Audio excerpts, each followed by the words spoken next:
Live, ladies and gentlemen, boys and girls, cats and dogs, llamas and penguins. Welcome back to another podcast.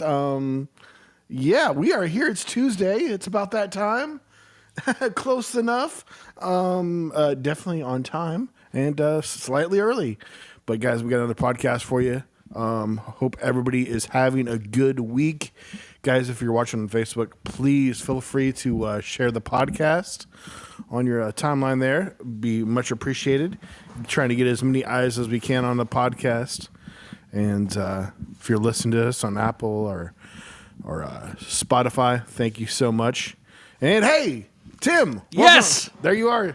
Welcome. I am here. Welcome, sir. Welcome. I have my best afternoon. Your Hugh Hefner pajamas? Yes. No, my very silk pajamas. I was just feeling myself a little bit and ordered some pajamas the other day and threw them on, and they're pretty comfy. Now you're going to be living them. in them, right? It's just regular all day. I am. No, this is my attire. Tuesday pair. I'm going to. I need to get one for Wednesday, Thursday. But I mean, when they're clean, I mean, you'll wear them for the day. Is what I mean. Sure, might as well. If I'm not going to go somewhere. I don't think I could bring myself to go to Walmart. I was thinking, where would I go somewhere in these? I was like, oh, maybe the bank, the drive-through. I guess that's not a big deal. But no, it's pretty chill. It was like I saw some people like on cruises and stuff, like just chilling. Like they were. I think we might have been doing a back-to-back cruise or whatever, and dude was looking all snazzy in his pajamas, and they're just like a really nice pair of pajamas. And man, I caught these grabbed these on Amazon, and comfy as can be. Feeling good. I'm usually not looking a pajama good, person. feeling good, like I should. Whose song is that? That's a good song. feeling good, like I should. Oh, Like I should. Feeling good, like I should. But yeah, it is Tuesday. We are Super Bowl is a week and a couple days away. The All-Star game just happened, which was kind of unique. They did. It was broken up into four teams, and just in one evening, Saturday evening, they played. Two of the teams were paired up, and then the winner of those two games played for the win. And Steph Curry got the MVP. We caught the end of it. We watched the end of it because we had gone out to eat, right? Sunday night, yeah. But yeah, it was different. It was first to 40, so it was like 3 games played in one evening. So like the last game, only lasted 11 minutes or something. Sunday Best by Surfaces. Okay, cool. Is the name of that song. Interesting. Feeling good, like I should. It's crazy how like a lot of these songs, like never heard of Surface. I've never heard of that band. Surfaces, me either. But that's like a very catchy song. It is. Like super catchy. But yeah, so Steph Curry won the MVP. Undeservedly. Oh, okay. All right. Tim has a frustration. His boy did it pretty good himself. He Had got a better more shooting points, percentage. Got more points. but didn't put on a show like Steph did. Thank you very much. Jason Tatum is what I'm talking about. Jason Tatum can save it for the playoff. Jason Tatum gets no love. He gets it, He and did that's it. He do did you it, know but, he does get. For the longest time, why the Celtics won a championship, and finally when they did, you could tell the relief when he's celebrating with the trophy, and he goes, "What are they going to say now? What are they going to say now?" That was his. That's what he said. What he said while he was celebrating just after they won. That's funny. Because you can tell what people were saying. I mean, just saying that lets you know that it's been eating him up. There was expectations were so high that if you're the Celtics, if you don't win a championship, it doesn't matter. And it's something you mentioned before is that the Celtics seem to get a lot of hate. And they do. Being They the do. best Love in the world, and hate. it's Yeah. And that's I know how that is. Like that's what the Cowboys. I mean, of course I hate them too because I haven't haven't done well since the '90s. But what's it? 18 championships Celtics have. 18. 18. Yes. Yeah. Yes. And there's been some struggles along the way, but I mean, well, goodness, if everybody can show up for playoffs, they can make another run at it again. Well, you don't even know about the struggles that the franchise went through. We haven't even talked about that. At the tail end of the Larry Bird era, we drafted a guy named Lenny Bias, and So that was being the 90s then, right? no, that was in the 80s. That was still in the 80s? Late 80s, Bird- and so okay. Larry Bird Bird retired in the early 90s, but he had back issues. He would lay down. He would come out of the game and lay down on the side because his back was hurting him so badly. I remember his body broke down before and Red Auerbach engineered. I don't even know how he did it because the team was always making it to the finals in the 80s. And they won 3 championships in the 80s. And somehow they traded for the number 2 pick. And he engineered this feat. And he decided he wanted this guy, Lenny Bias. Did I get the name right? I think that's... and amazingly it happened. He dropped to second, wasn't taken first, and many people thought he was the pick of the draft. And the Celtics thought this is going to be awesome. It's going to be playing along Larry Bird at the end of Larry Bird's ending years, and he's going to learn from Larry Bird and carry on the tradition. A few days after the draft, he was celebrating with his friends, and he OD'd on cocaine. Oof. Nasty. It just decimated. And there you go. You're pinning your hopes on the future on this guy. Now he could have burned out. He could have. There have been a lot of number of picks that did nothing. He wasn't number 1. He was number 2. I mean, there have been a lot of top picks that just flamed out. And you can Google, biggest busts as number 1 picks in the NBA, and there's a number of them. And he might have been that. You don't know. But the hope was that he was going to carry on tradition and the Celtics winning ways. And suddenly they had lost their number 2 pick, and they'd set all that up, and he was dead. And then there was another incident. They had an athlete in the early aughts, I think it was. So they struggled during the Celtics were not good in the 90s, which were the Bulls and MJ's decade. Of course, the Detroit got 2 back-to-back, 90 and 91, I think. And then MJ came along and got 92, 93, 94, retired for 2 years, came back and won 3 more. I might be up by 1 year. And there's then one right at the in the end of the middle 90s, I don't remember who won them. But the Celtics had a player who I can't remember his name at the moment, but he was up and coming, young guy, and they had their hopes set on him, and he died of a heart attack in a practice game. He had a bad heart that nobody knew about. So tragedies for the Celtics, just tragedy, two inopportune deaths.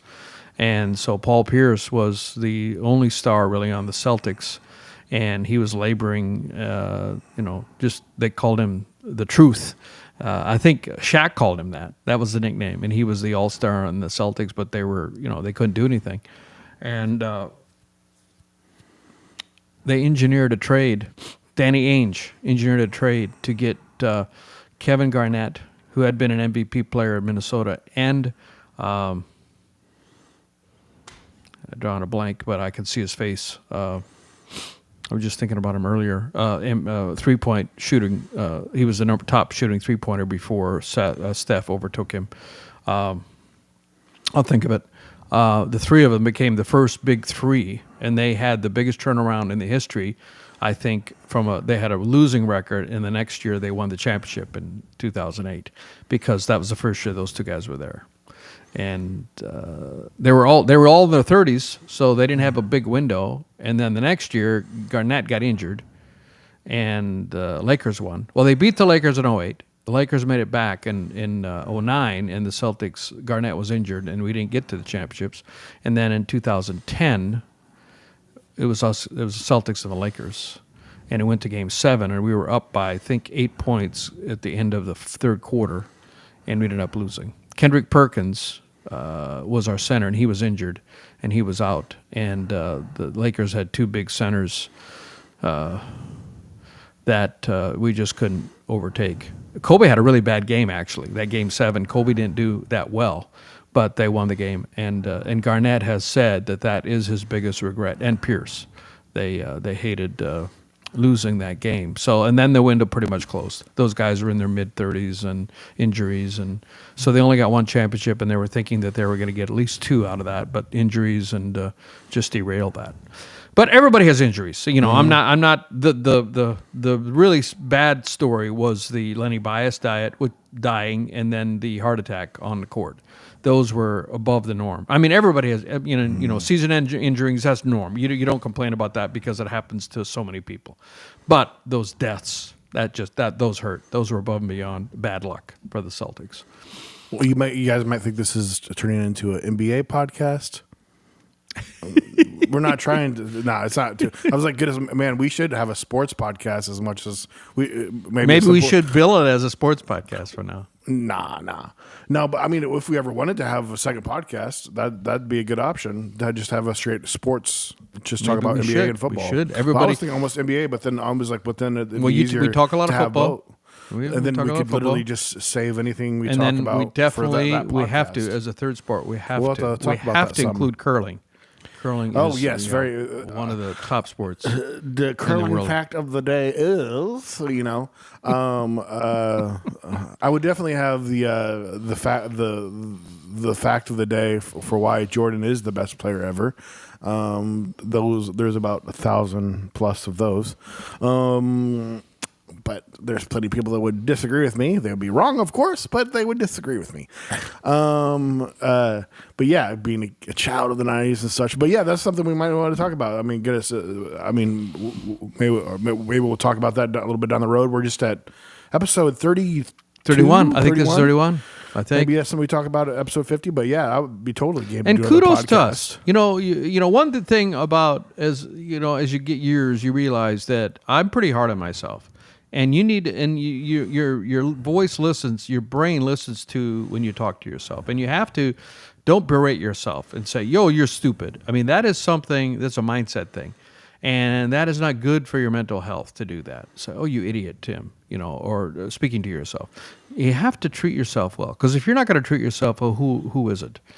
I'm just a mindset thing. I mean, I'm not joking around. I'm seriously. Okay. I mean, in your mind, when you screw up, which we all do, you just not to say that. Okay. Yeah, not to say yourself, oh, you're stupid or you're an idiot. That's not productive. Oh. So you also celebrate your wins, and I want to celebrate a win for us. Probably no one else cares, but we have stuck together. Have a therapeutic podcast. I don't know. I was like, well, this is quickly turning. I didn't catch that. I didn't catch the subject change, so I was trying to catch up real quick. I want to celebrate. This is 30. Yes, we've made 30. Course. Yes. Remember, you kept saying you get to 7. Most podcasts don't make it to 7. Right, exactly. And we celebrated the 7. And 30's, it's just a round number. I mean, we've made it through 30. Now we're on 31. I mean, give ourselves some props for that. It's just my therapist isn't here, so Chippy, yes. I don't want to get too much into self-help. He might be mad if he doesn't. If he he might see this podcast. I'm now having him see his counselor because he was being a little negative toward you, and I apologize for that. Chippy was being a little chippy towards you, and that wasn't uncalled for. You can see how he got his name. Chippy is not his given name. He does get a little chippy. Do you know his legal name? Oh, yeah, it's really weird. It's Bob. Bob Feet. Bob Feet, okay. Yeah, Bob Feet. But yeah, anyways, enough about Bob Feet. Dr. Chippy. If it was wondering about that, that's my. I think a few podcasts ago. He made an appearance on the podcast. Penguin Chippy is my therapist. Came on and talked a little bit. And actually, he does hold the record for the first guest we've had. And then that we've had on came. And then now Mr. Squid. Mr. Squid came and Mr. Matrix, no. Yes, they had a guest appearance. In fact, I even had my shades, in case I need to block out the haters. Me and Neo can look the same. You look good. You both look good. Yes, Neo and Seth. Yeah, it's a thing. Tim Tim, are you ready to take the red pill or the blue pill? I'll have to decide. Tim, you're so indecisive. Well, we'll get back to that. We'll just hold that question for later. Tim doesn't. Yeah, I'm Sim's doctor. If you guys didn't know, so we're trying to get him on some medicine. Yeah. So, anyways, he's been eating too much cheese. No, that's me. That's me. That's me. It's apropos to nothing. No, that was me. I've been eating too much cheese. Recommend the red pill if you've been eating too much cheese. But yeah. Anyways, so yeah. Hey, who knows, guys? If we think we should have another podcast and talk about sports, we do that. But we'll still talk about that here. We definitely wouldn't want to talk about the whole podcast, but just kind of wrap it up. Yeah. So you're. Steph Curry, I would instantly give it to Steph Curry. We flipped it on, and he makes a half-court shot, then makes 2 more threes. It was amazing. But yeah, the numbers. But you agreed though too. He was being quite the showman. He was. So he is a showman. And on tape paper, and that happens. That happens a lot. I mean, and it was in the Bay, but that shouldn't make a difference. It should be the best, player. I mean, and that's interesting. Who's the best showman? Because it was funny when Bird and Jordan played against each other. Jordan was putting all these crazy points in, making a bunch of points, making 40 points. But you even notice the whole time Bird was slipping in 40+ points, but he just wasn't doing the same way Jordan. No, Jordan exactly. I saw a game at the old Garden in Boston when I was living there. You could buy seats for $5. Obstructed view seats on the day of the game. Oh my gosh, and that's then crazy. $5. They only went to sale the day of the game. They would go up for sale, and then you sit there, and then about halftime you move down because people have left. I mean, a regular game. It's not a playoff game. And I saw the Bulls came to town. A young Michael Jordan play, and I remember the stat line. I mean, Jordan had 40.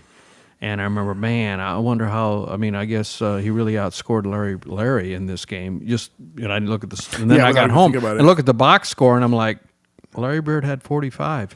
How in the world did he get those in there? It's just like he didn't even. It was not flamboyant. It was not. He outscored, but walking out of the Garden, I was sure that Michael Jordan had outscored Larry Bird. He put on a show. He put on a show. There's no one like him, and I mean, he changed the game. It's crazy. Yeah.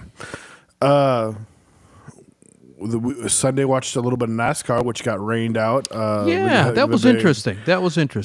We ended up seeing the end of it because, we flipped out on first.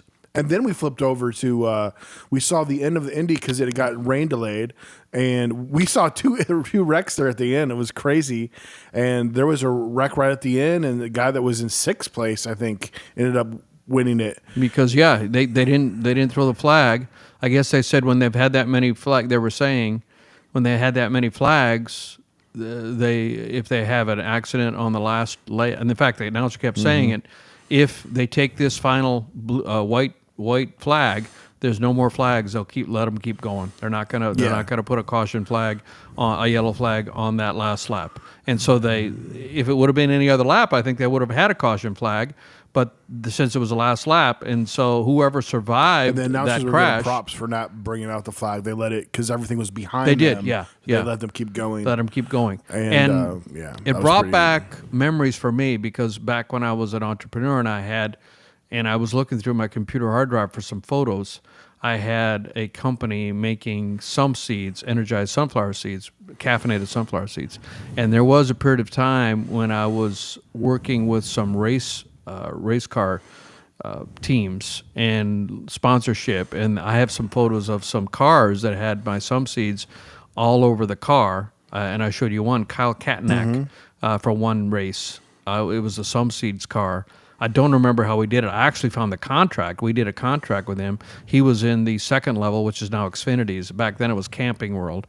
And, that's NASCAR. That's second level NASCAR. That's pro. And I had my little company was on the hood and on the back fender, driver's side fender of that car, and I got the picture of it. And looking back on now, I'm like, wow, that was amazing. I remember at the time, I'm like, well, it's not selling me any seeds. It's not doing me any good. I remember I was all focused on the revenue because it was a small company trying to make it go. And we also had, for a particular race, I think it was a Legends race, we had special bags. We made up special bags for the race for two drivers, Daniel Hemrick and Kinsey Rooston. They were both drivers, female driver. And Daniel Hemrick is now racing in the truck world, the truck series. I mean, he made it, and he has raced at the Cup Series. He's raced at the top. He's raced, but he's in those three levels, and it's just interesting. He's had some races up at the Cup, but he hasn't stuck there permanently, And his Kenzie doesn't race, but they got married, and now they have. She supports him, but she was a racer before. So talking about having a wife that understands all the trials and tribulations of being a race car driver, she was one herself. And so, that, and he actually won that race, Legends. But Legends is a class that's about 10 levels below NASCAR. But it's these specific kind of cars. And he's in the truck series now. He's in the truck series now. Which is a big deal. I mean, if you think about the number of people that are just in those three stages, there's got to be less than 100 less than people 150. that drive Well, in each. probably. So think about, probably. Statistically, it's like making the NBA. Well, they were back then. He was young, quite young. I think he might have been still. I don't know how old he is now, but this was like 2010, and he was probably 18 to 22 in that range. And the buzz on him was he's talented. He's going to go places. And the buzz on Kenzie was, well, she's okay, but she's not anything special, other than the fact that she's a woman. That's what one person told me that was in that camp. Not said by Tim. No, I didn't say that. I didn't say that. Tim did not say those things. Somebody else said that. Tim loves women. Thank you. I don't want to get shot. Anyway, and so now we have a new team. What were you? Sorry, I'm not the same person as last time. My voice has changed. Sorry. Anyway, so now she's retired from it. And Daniel did make it. I mean, so between the two of them, he was a better driver based on the results. And he made it all the way to the NASCAR series and has raced. And you said he was in the top 10 Saturday, right? He was in the top. He was 10th, I think, or top 10 at the Daytona. Was it the truck or was the truck? I'm pretty sure it was the 90. He was in the truck series. I'm pretty sure. I thought the article that I said. You said Xfinity, but no. Let me Google it. Let me Google it. Okay. Well, guys. Yeah, as he's Googling that. I hung with him cool. and we went to dinner, and my brand was on his car for one race, and I'd see him in the pits. He was a funny guy, cool dude. That's cool. Kenzie too, who's now his wife.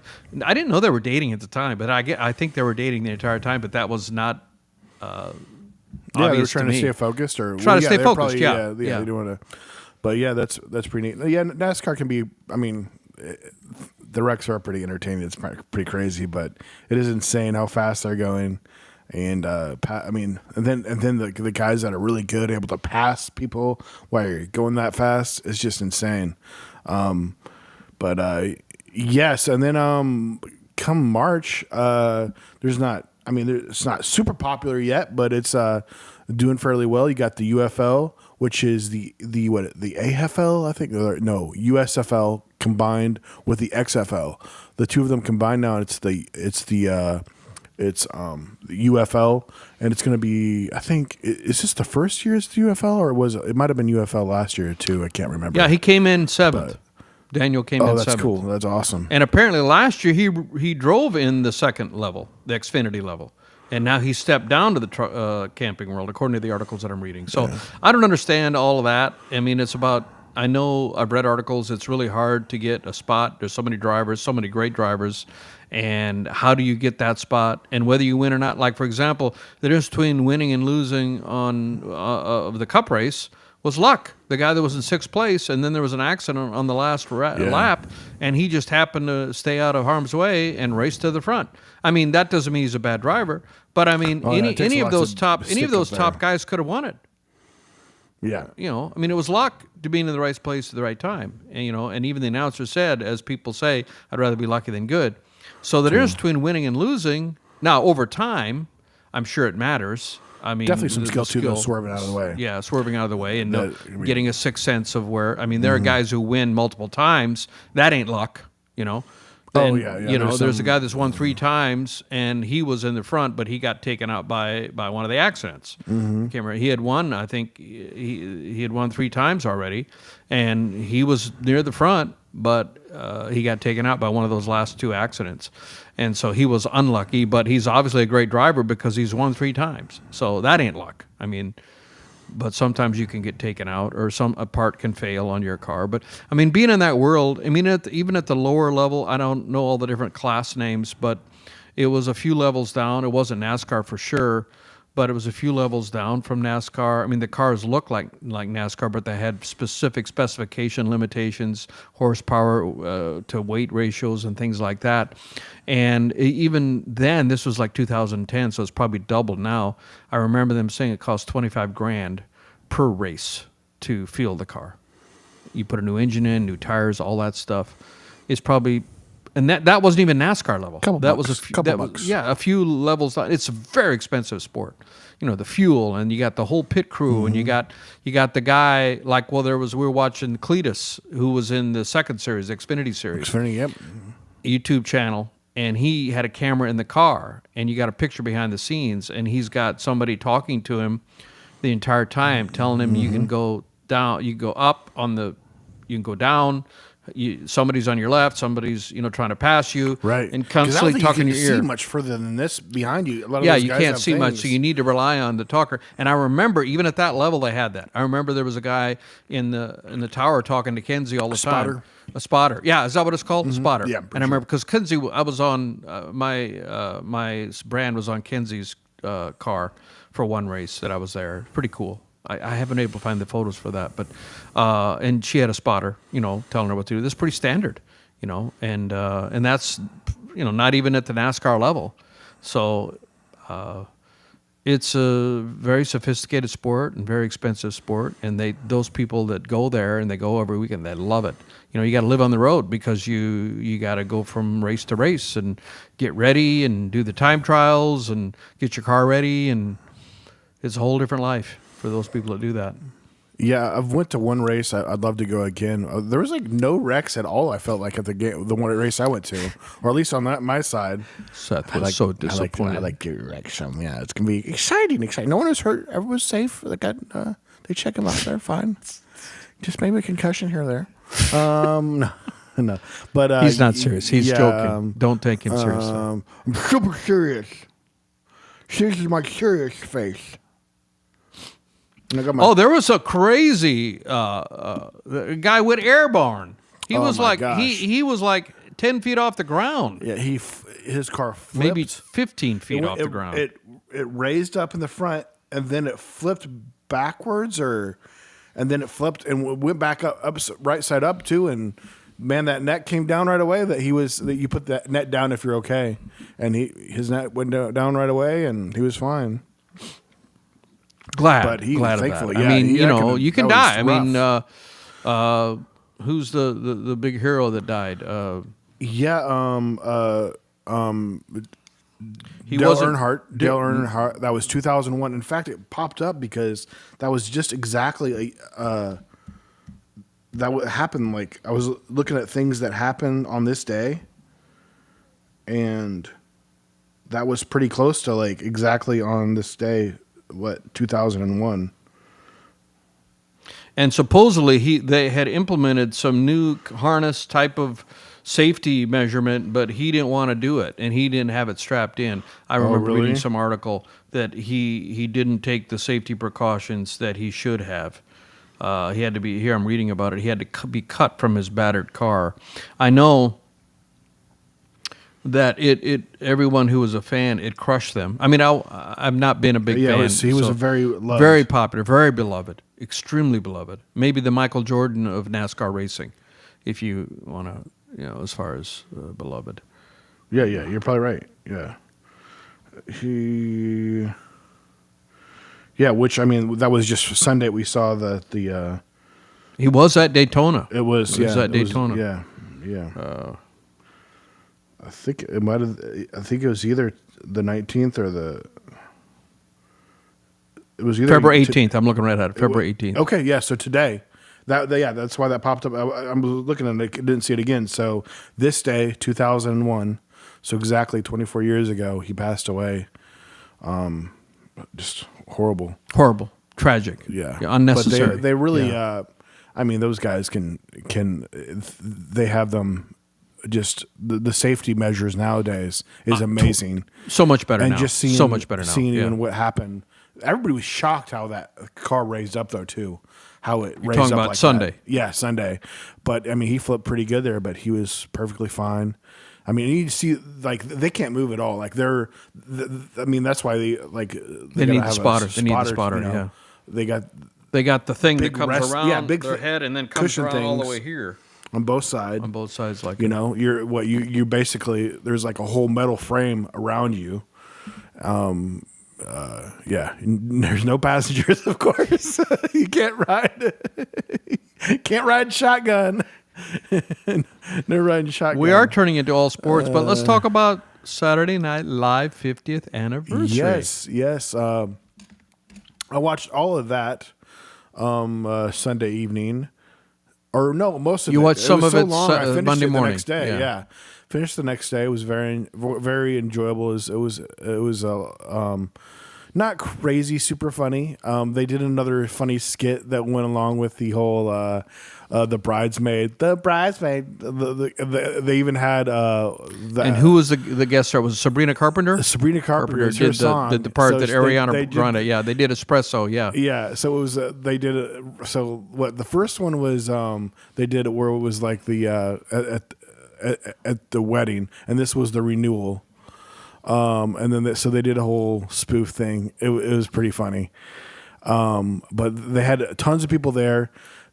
The audience was insane. It was just full of nothing but people who had been on SNL so many people. and celebrities. Yeah, so many people. I mean, there was a huge chunk of A-lister celebrities in the audience that never interacted, but they were doing a whole routine where they were Amy Poehler and Amy Poehler and the other chick that usually always is teamed up together. Tina Fey. Thank you very much. Those two are doing a question and answer for the audience, and they're just panning around and doing the whole thing, talking to different people, and that's really funny. You saw a couple of the skits. The music was amazing. Ended with Paul McCartney doing the medley at the end on the side 2 of Abbey Road live. Sounded like he was 45, and he was he 86 or something. Well, he's in his 80s. He's in his 80s, right? Yeah, I mean, it was great. He played piano. He played lead guitar because if you know the Abbey Road record, at the end there was a drum solo. They played the drum solo. Of course, Ringo wasn't there. It was another guy played it. And then they had 3 guitar solos because that's what they did on that record. All 3 of them that play guitar played solos, kind of like a battle of the guitar solos. So McCartney and Lennon and Harrison, all 3 played guitar solos. And, of course, only McCartney was there. I mean, Lennon obviously has been long gone, and also so has George also. So, but it was Paul and 2 other guys. And one of them looked awfully familiar. I need to look up who that was. I'm pretty sure I probably know that one guitar player. But just killed it. Unbelievable, all live. And that to me was a highlight by far because I'm a huge Beatles fan. And when I was trying to look us up some tickets, and I found that they were showing, but that was the week before. They're in New York City. Paul was in New York City at the Bowery in New York City. Bowery Ballroom, I think. Bowery Ballroom, I believe. There's a couple of venues on Bowery. One of them's Ballroom. I played one of them, tiny little one. Well, there's a Bowery Ballroom and there's a Bowery something, another one. Say that 3 times fast. Red leather, red leather, red leather. Yeah. I want to see him. I mean, I've always wanted to see him, but after seeing him live, oh my gosh. Yeah, we need to hit up more live music. And could we be honest on this podcast? Is it allowed? Oh, hold on one second. Let me check. Consult with the our lawyer. producers and lawyers. Producers. Bob, ask Bob. Not Chippy, the other Bob. Honesty. Tim wants to be honest. Yeah, we'll go ahead and start the segment. Welcome to the Honest Corner with Tim. This is the part of the show where Tim shares something honest, sincere, and well-spoken. Tim? All right. So I just talked about a highlight for me musically, and I'm going to talk about a low light. I mean, just being honest, even though. So Paul McCartney is in his 80s, mid-80s. There was another artist that came out to open the show who's in his mid-80s, 83, I think, or 84, and that's Paul Simon. And I had not seen a video of Paul performing in some time, and I love his music. But he came out, and he was paired with Sabrina Carpenter, and he looked and sounded so frail, and so that age, Father Time is undefeated, and it's certainly, to me, has caught up with him. Now, his guitar playing was fine. He played he played the parts on the acoustic guitar and played the parts, but his voice was so weak and frail to me. And so contrast that to Paul McCartney, who's roughly the same age, and Paul may actually be older than him. And Paul's out there, jumping from piano. He's playing a rambunctious piano part and then jumping to guitar and just wailing on it with his voice and his instrument. And so it's just interesting. We all age at different rates. So, and I know that Paul Simon has had some. I know he lost complete hearing in one ear, just rapidly, suddenly. Oh, that's the producers. They said to cut the commercial. Cut the commercial. No, I'm giving him some reasons why. He lost hearing. He's had some physical Sounds issues. Like some excuses that you're giving him. I love Paul Simon. I love you, Paul Simon. But I mean, facts are facts. Are we allowed to be truthful? So, I was glad to see him perform. Oh, Paul Simon is on the phone for you.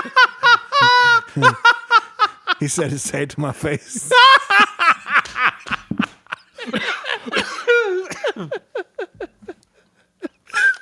No disrespect, Paul. No disrespect. No disrespect. He'll catch you at dinner on Saturday. Yeah, you be there. I think you better pay for the bills. I better.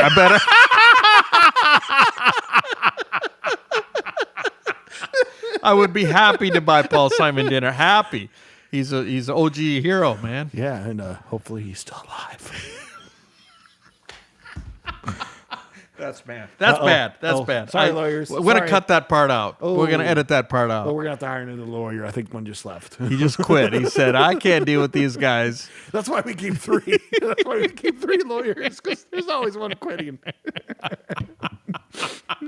it was fantastic. Yeah. Yeah, it's Oh, one of the favorite parts we did Black Jeopardy. And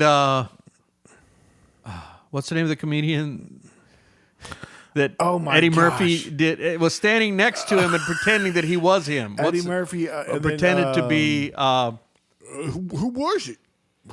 It was that one. Oh my gosh, the one that was in the guy he was on. He was on 30 Rock, wasn't he? Yeah, he was on 30 Rock. And then of course he was from SNL, but then he was in the big car accident too, where he almost died. Right. And Eddie Murphy was standing right next to him, pretending to be him. And he was doing incredible impression. Oh incredible. My God. Probably even. I wish I could do it. It's like, oh my gosh, how Eddie does Murphy's it go? so talented, so talented. He talks. Morgan, last name Morgan. Morgan, yeah. I'm trying to say Sydney, but it was not Sydney. Oh, here. And welcome to as we Google. Google break. Just a little Google break. Sydney. I'm saying No, Sydney Morgan, No. but I know I'm saying it wrong. I should know this. Yeah, but he's a big part of the cast in the Tracy 90s. Morgan? Tracy Morgan. Yeah, Tracy Morgan. Sydney Morgan. Well, So, S yeah. and T. The S and the T are close to each other in the So, alphabet. yeah, So that's why you said that. I'm trying to give you. Yeah, an we'll have out. to find that and repost it on our timeline. That would be, so he's doing Andy Murphy's doing an impression of him next to him, which of course always the regular Jeopardy one, the most iconic one you got Will Ferrell playing a straight man, plays Trebek, amazing job, and which Will Ferrell Sean is in Connery? a skit. You're talking about Sean you would Connery. like the Sean Connery He plays one. like a crazy version of Of Sean Sean Connery Connery. that doesn't exist. Yes, And he's yes. dissing. And Tom Hanks comes and plays his, plays like a redneck guy. guy. He was there. Wasn't that funny? It did that he didn't hit that very well. He didn't have any good funny lines, but the Tracy Morgan was the best part of it for sure. That was part of the hurt it. They should have just added him. They shouldn't have taken away Eddie Murphy. They took Eddie. They took and so and that added him in. Tom Hanks could show up. Yeah. Tom Hanks could come in there. Yeah. But I don't know if you saw the Will Ferrell skit, but they're doing like a I scared, did. That was weird. I didn't like that. I didn't like the Will Ferrell skit. Did not like it. It was weird. Well, I love it was Will funny. Ferrell, Will but it Ferrell was- was funny coming in his tight pants. They were hilarious. Yeah, but They also did it did a whole it was on Paramount Plus. I guess it wasn't on regular NBC, but they did like a whole stage thing where they bunch of live music and stuff.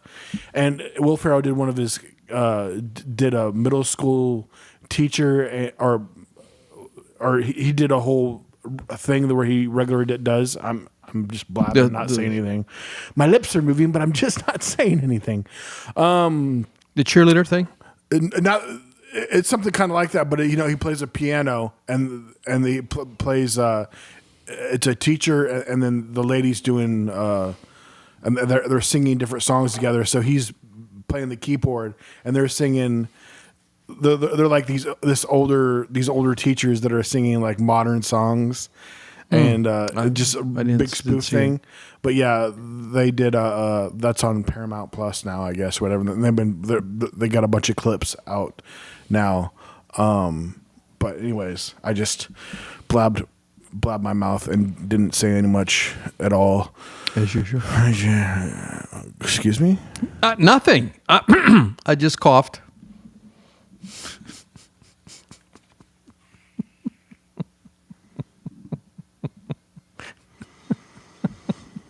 Tim, we're putting you back into the Matrix. I can feel it slipping into its slot. You have misstepped for the last time.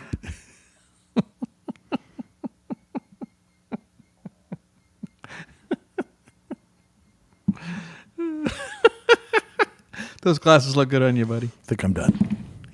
Hey, pick up Neo. Neo. Are you hurt, Neo? Now I'm just playing toys. This is just me turning into me playing. Turning into a toys. 5-year-old toy playing boy. For this section of the podcast, put your 2-year-old in front of Hey, in front of the TV. big news. Big news, exciting news. For those of you that have seen some of my videos, I've got a new album that's coming out. It's available for pre-sale. It's going to be releasing on June 27th. And one of the ways, there's three types or three different versions of the album. There's a CD, there's downloads, and there's vinyl. And part of the process of doing vinyl is, if you want to do quality control, make sure, because vinyl isn't cheap and it takes a long time to make it. It's usually 2 or 3 months by the time and most of the factories are offshore. Mine are coming from, I think, Czech Republic, American company, but coming from not made by children. not made by children. And the company, shout out to A to Z Media, big company out of New York City, and they send you what's called test pressings. And so this is a test pressing of the album with all 10 of my songs on the vinyl. Should we test the durability of it? And No. Test number 1. So I got 5 of these, and I've got to put them on my turntable and try them. And I'm going to try one. I'm going to just try one. And then test it.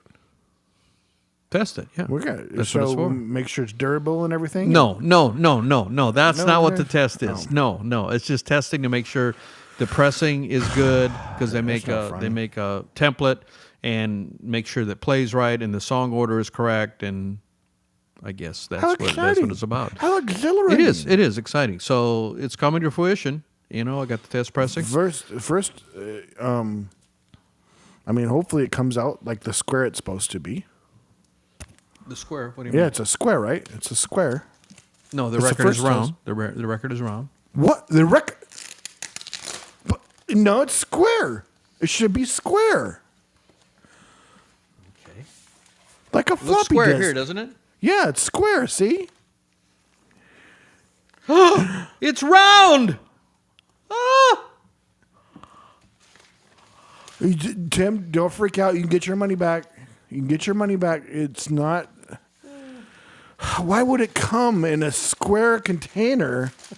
What a waste of material. I'm sorry. You're too young to remember the days of records. The days of records. I vaguely will remember. Do you? I remember. Did you ever? Those were the days. You ever put a vinyl on a record player when you were a kid? Those were the days. Before CDs became prevalent? I was more of a cassette guy. You were more of a cassette guy. I had my little Walkman, but then quickly I got my Discman, and I put in the CD, and I played a song over and over until it started to scratch because I played the same song too many times. Do I sound like a baby right now? What is wrong with me? What song do you think? Could you name some songs that you played? Oh my gosh.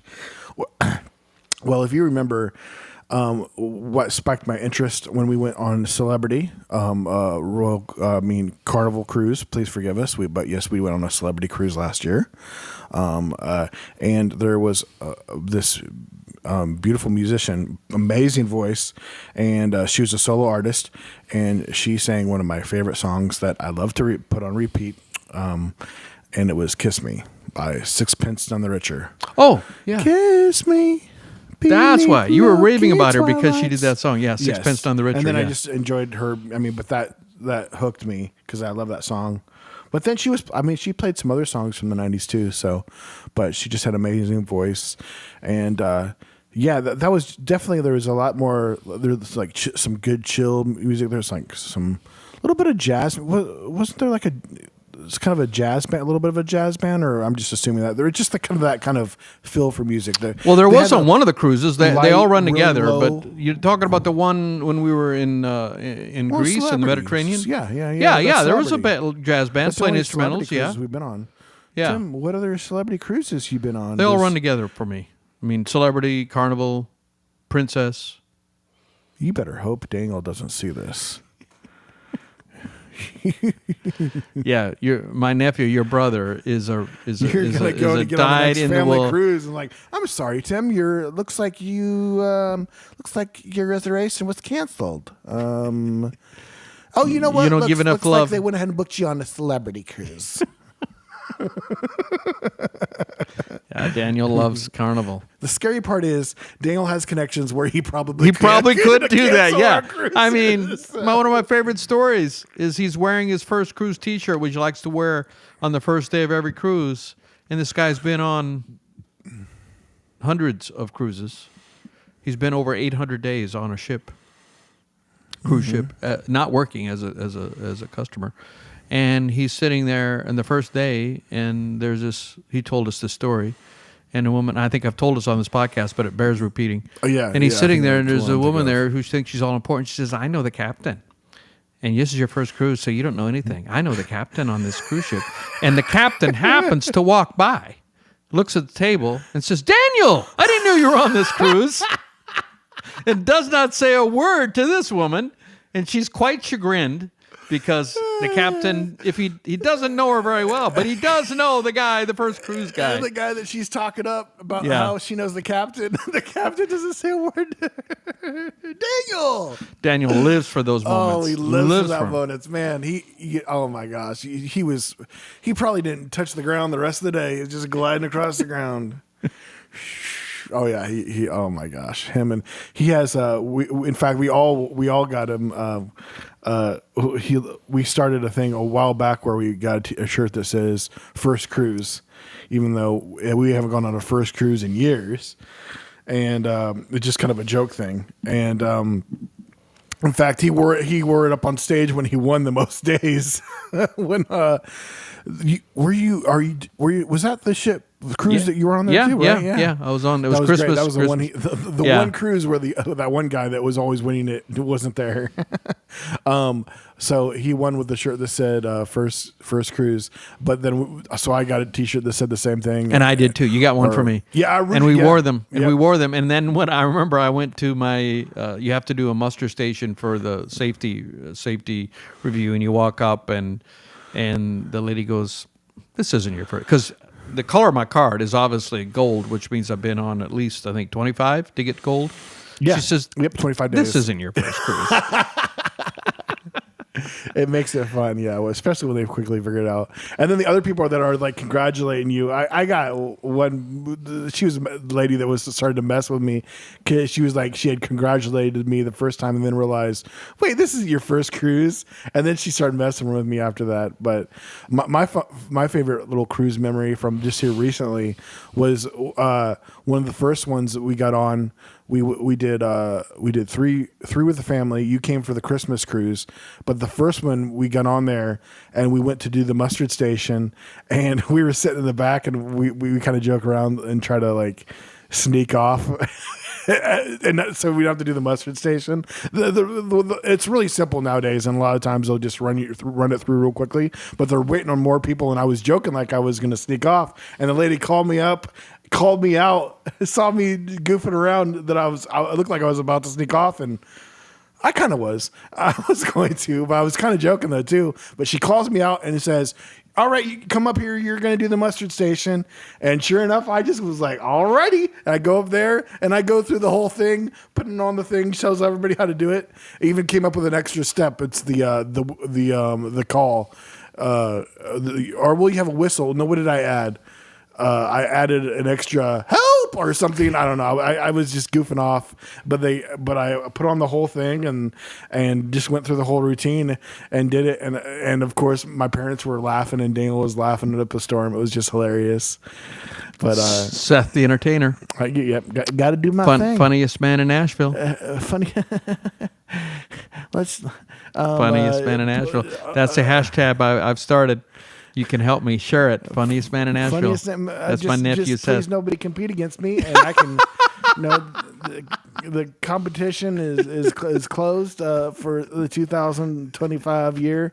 Only one entrant allowed. my award hasn't come in the mail yet, but it has been given. But yeah, so I think that would about do it for this. Oh yeah, we did pretty good today. About getting close to an hour, but yes, but yeah, you guys feel free to ask us any questions. Maybe say something you want us to talk about. Maybe in the future we should have another podcast and we'll just talk about sports stuff on there because we do have plenty to talk to. But I mean, sports is definitely part of Tim and I's life, so we do like to talk about sports. But we don't want to. We like to talk about a little bit about everything. If we talk about sports too much, let us know too. But yeah, guys, if you're not following us, please follow us on Instagram. Tim Wolf, Seth Ohms, and then Facebook. Please follow us. We're almost to 100. We're at 88 on our Facebook page, and we're trying to make it to 100 on No Sugar, No Cream. And for everybody watching us on Facebook, Thank you so much. That's where most of our numbers are. Please share, and we're gonna keep on trekking. We're gonna keep on trekking, and we will see you guys next time. Love ya. Bye.